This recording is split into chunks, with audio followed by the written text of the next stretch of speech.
Triste anniversaire, un peu de nostalgie et pas mal de racisme. Zemmour fête le premier anniversaire de Reconquête. Ce dimanche, Éric Zemmour a soufflé la première bougie de sa formation d'extrême droite au Palais des Sports de Paris, entouré de 4000 militants. Nicolas Massol pour Libération. Une pincée de nostalgie, un zeste d'autosatisfaction, un trait d'outrance raciste distillé par le patron en personne. Dimanche après-midi, au Palais des Sports de Paris, la recette du parfait meeting zémourien a été scrupuleusement respectée par les organisateurs de Reconquête, la formation d'extrême droite qui soufflait sa première bougie d'anniversaire. L'événement qui a rassemblé 4000 personnes risque de souffrir de la comparaison avec le rassemblement fondateur de Villepinte et ses 10 000 participants le 5 décembre 2021. Mais la jeune formation a gagné en expérience. Cette fois, les groupuscules violents n'ont pas été admis par la sécurité, les journalistes n'ont pas été hués et menacés par l'ensemble de la salle, et une série d'orateurs, au talent et à la notoriété relatifs, ne se sont pas succédés sur scène pendant 1h30. À la place, des formats table ronde assez dynamiques, des témoignages vidéo, des questions-réponses avec les 3 vice-présidents du parti, Marion Maréchal, Guillaume Pelletier et Nicolas Bay. Le tout animé par Hilaire Bouillet, l'énergique numéro 2 de Génération Zemmour, et dirigé par le maître d'orchestre de la cérémonie, Olivier Hubeda. Il pense avoir respecté le budget de l'événement, 160 000 €, les temps étant durs pour tout le monde, la place coûte 10 €, la salle est pleine. Le spectacle commence par un blind test des musiques jouées dans les meetings de la présidentielle. Instant nostalgie, Hubeda chauffe la salle à 14h. Est-ce que vous êtes chaud ce soir? Arrive ensuite le patron des jeunes, Stanislas Rigaud. Tant que nous n'aurons pas reconquéri, SIC, le pays, nous continuerons le combat politique.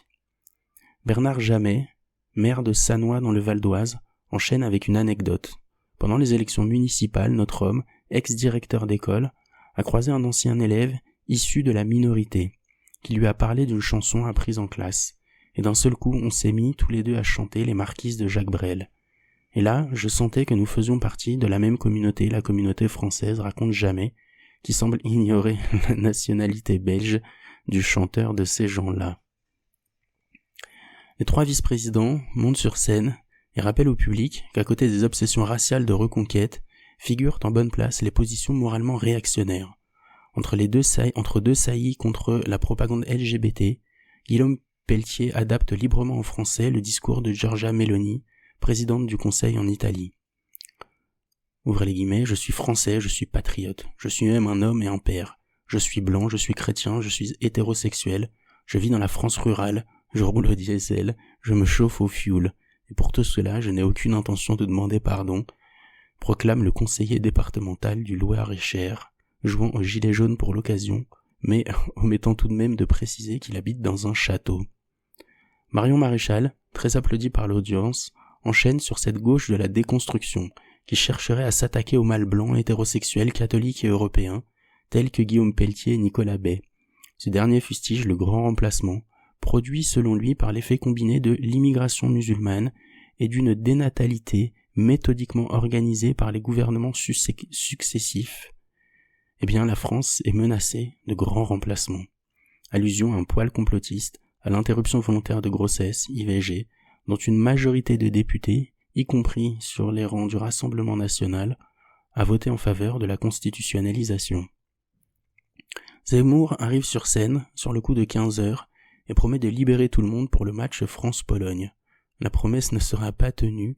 L'ancien candidat défend la vocation activiste de son mouvement, qui se mobilise ici contre nous professeurs de classe préparatoire, menacés pour avoir organisé une sortie scolaire dans un camp de migrants, là contre le déboulonnage d'une statue de Saint-Michel, financée sur les deniers publics et bénie par un prêtre, là encore contre l'installation d'exilés dans un village breton.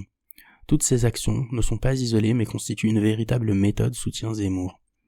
Selon lui, Reconquête doit jouer le rôle de défricheur d'idées radicales pour la droite et l'extrême droite. Exemple, qui ignore aujourd'hui ce qu'est le grand remplacement, se félicite notre homme, l'un des promoteurs les plus acharnés de ce concept raciste. Avant de s'attaquer à un nouveau tabou, en fournissant une explication raciale à la montée des violences dans la société. Ouvrez les guillemets, le premier de ces moteurs, c'est l'hétérogénéité ethnique de notre société. Plus une société est hétérogène ethniquement, plus elle est violente et conflictuelle, assène Zemmour. Ovation dans la salle. C'est bien, vous comprenez vite, les félicite l'orateur qui poursuit sa démonstration. On est d'autant moins tenté d'agresser une mamie quand elle ressemble à sa propre grand-mère.